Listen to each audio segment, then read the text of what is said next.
Hey everyone, Demo here, with another video on how to progress bosses faster in Season 3. So this is coming from a raid lead perspective, and I'm really focused on more of that mid to late CE tier teams basically.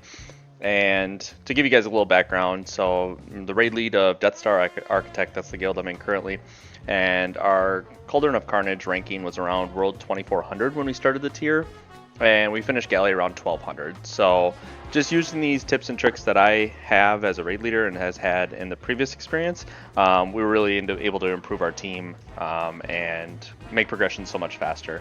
Talking about that previous experience, most of my cutting edges have come around the world to 200 to 300 ranking, as well as a few Hall of Fame achievements and raid leading at that world ranking as well. So this list will be no particular order, but to get started with it, let's get right in.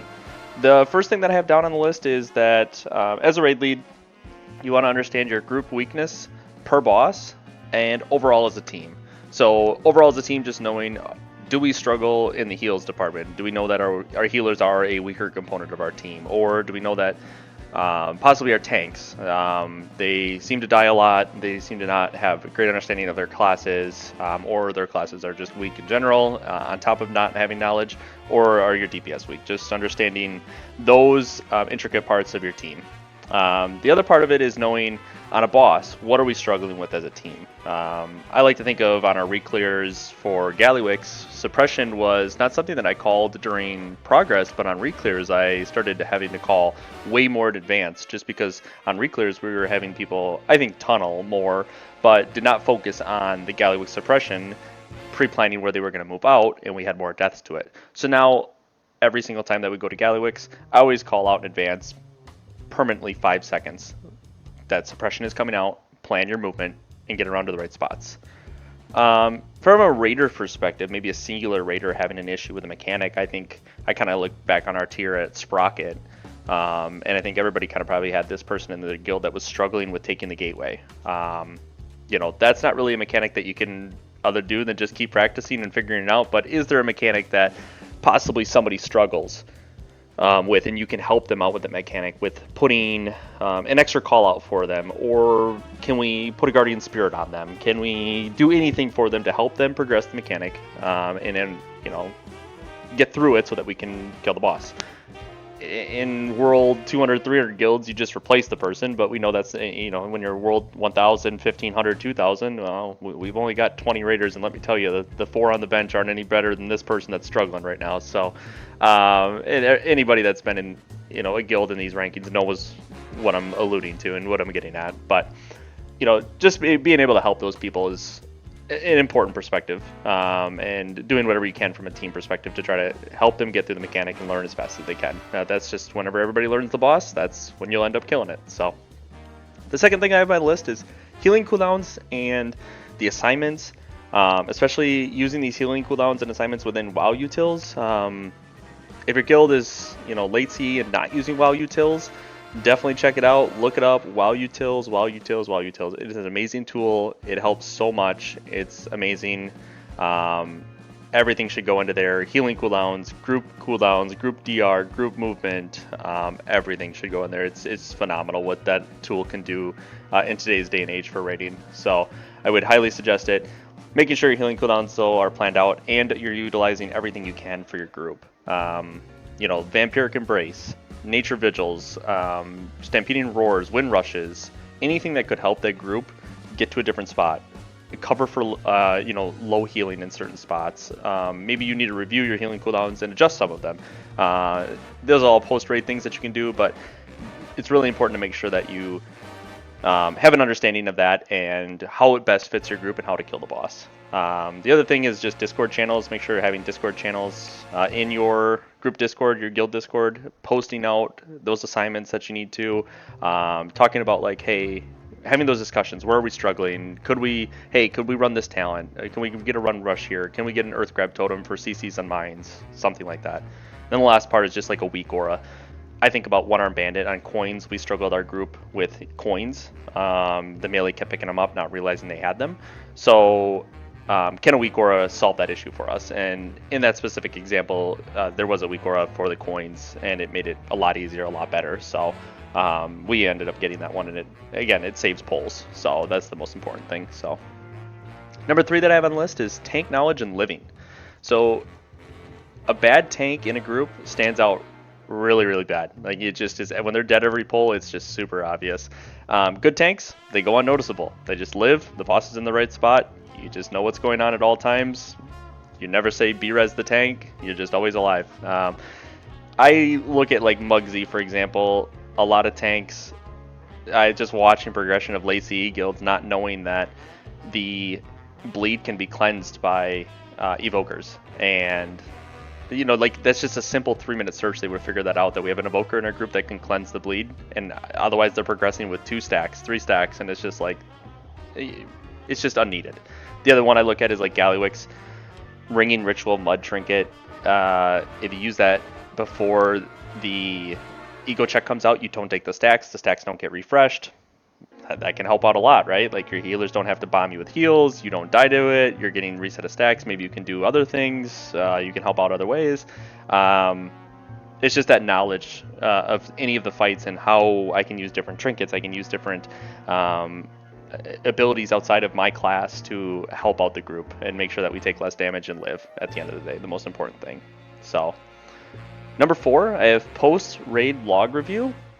So here, you really want to be looking at those things that you can't really check between pulls. It'd be like, okay, overall of all the 40 pulls, what was our highest damage taken ability from the boss? What killed us the most? How do we need to possibly adjust these cooldowns to make for ease of doing the boss? But that's just a great, it does take a lot of time, it takes a lot of effort, but that can really help in progression, and posting those screenshots to your specific Discord channel and calling those people out. Maybe a lot of people are dying to suppression on Gallywix, and it's like, okay, here's the top deaths to suppression. Like, we've got to fix this. You guys have got to improve on the next time. It's not, shaming them or anything like that. It's just knowing that, hey, we're in a progression mindset and we want to improve. And in order to improve, I need you guys to do better on this mechanic. Like, we can't have as many deaths. So number 5 I have is your overall strat. When you get to late to mid CE, any boss that you get to, there's usually about 2-3 strats that you could do. There's usually one that's like, hey, this is what everybody's currently progressing doing, or you could say this is what the old strat was, or there could be a random third strat. I think about like solo tanking Muggsy. It was out there, it's been there since day one, and there was some guilds that did it early on, but it wasn't like a great strat for a lot of guilds. It made more sense to go down to like 3 or 4 healers, but it was out there, so it just depends on your group. So just thinking about your strat and your team, and like, is it good for my guild? Like, are we going to be successful with the strat already? Do you know, like, what are the pros and cons, and like, what checks do we need to make? So like for Muggsy, like skipping the bombs in the last phase and CCing them, you had to make a pretty tight DPS check. Are you going to make that check? Do you know your team well enough to say like, yeah, okay, we've got really good damage and we've got really good single target damage in our group, we will meet this check, then it's a good strat for you. If you know your DPS lack, but maybe the healers are really strong, it's like, okay, well, we can still 3 heal, but we're going to have to do the old 3 heal strat with not skipping the mines, and we'll pop the mines. So just like adjusting how you need, knowing what your group is, can make a world of difference in the progression and how quickly you progress bosses. Number 6 I have is player improvement or roster changes. For player improvement, we all have, in our guild, we'll have people that are parsing extremely high, and we have people that are parsing extremely low, or mechanically wise, they're really poor on mechanics, and people that are really good on mechanics. So here would be just a great time on those off days that you don't raid, checking those logs of those people and just like, hey, I see you're struggling on this fight, you're parsing gray. Is there any way that you can maybe reach out within your class Discord? Can somebody review your logs? I'm not an expert on your class. Can you figure out what's going on? Or can you do some self-reflection on how you can improve? Every player in any guild should just take that as a, it's not a flame, not flaming anybody. It's just like, hey, we're all a team. We're just trying to get better. And take that and use that knowledge to try to improve per boss. So the roster change thing would be, okay, this boss is calling, we have so much AoE, we need more single target. Situation would be like Muggsy. It's really just a pure single target fight. And just like figuring out, okay, we have 2 people on the bench that would do more single target and we would meet the check. Let's make that swap now, early in progression. and making sure that you can still meet those checks with those single target classes versus bringing somebody that won't do as good as single target. So making those adjustments on the fly, though, like I said, they will drastically improve your progression and cut down on pulls on bosses. Number 7, I have discussion between pulls, but keep it moving. So a lot of guilds, you'll hear their comms, they're discussing things between pulls. It's been 2 minutes. It's been 3 minutes since the last pull. It's been 4 minutes since the last pull. Those, although it's good to have the discussion, most of the issues that people are discussing, if they saw the boss again, or they saw that like mechanic again, it would instantly be solved by repetition and just seeing it again. So when the boss, and you wipe on a mechanic, when you wipe on something, you discuss it, you clearly state who is the player that maybe had the issue, and say, hey, do you know where you went wrong? I think of like Muggsy when you like do the first Frost Shatter boots, and you either go left or right, and like sometimes you have like 3 people on the right side, and it won't necessarily be like a wipe. Maybe you'll just have one person die, and it's like, okay, we'll discuss that next pull, and just remember that, and just be like, hey, do you know why you messed up? It's like, okay, this is how we deal with the mechanic, just make sure to do it right next time, something as simple as that. Don't have to spend much time on it. For overall group changes or group discussions and whatnot, they could take a little bit more time, but just want to make sure, keep pulling. The repetition is the most important thing. The last thing I have on my list is clear calls. I've noticed that when I do a countdown on mechanics, so I'm going back to Muggsy with dipping your feet in the fire before the Frost Shatter boots come out, or even taking the gateway on Gallywix for the bad overlap in the 3rd platform right by the 3rd bomb, I've noticed that counting down 3, 2, 1 now has drastically increased the success of the mechanic that we're trying to get over. When raid leaders will just call like gateway now, it just takes time for people to process like, oh, we're supposed to, like, somebody in the raid's forgotten that they're gatewaying. Somebody in the raid, like, it has to register in the brain, and for some reason it just registers a little slower. Now they're behind on the gateway. When you say, taking gateway in 3, like, instantly them hearing your voice and saying that, all of them snap back into like, what are we supposed to be doing right now? We're taking a gateway. And then they remember the countdown 3, 2, 1, and then they know when to take it, and they're right on time.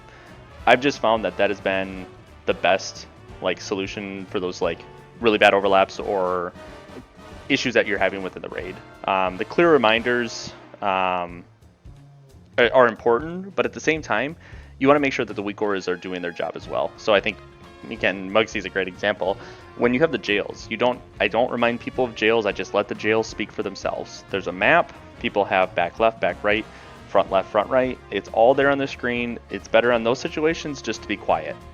Just saying like, okay, jails are in 5 seconds, and just making sure that everybody's in a good position for jails, but don't say like, go to jails, or don't over communicate the comms. Just let the weak aura do its job. So it's like a fine balance between what is the weak aura doing and what can I do to help the team best figure out what's going on. So yeah, those are about the top 8 things that I could kind of think off of the top of my head that I'm looking to improve on for next season, for season 3 here.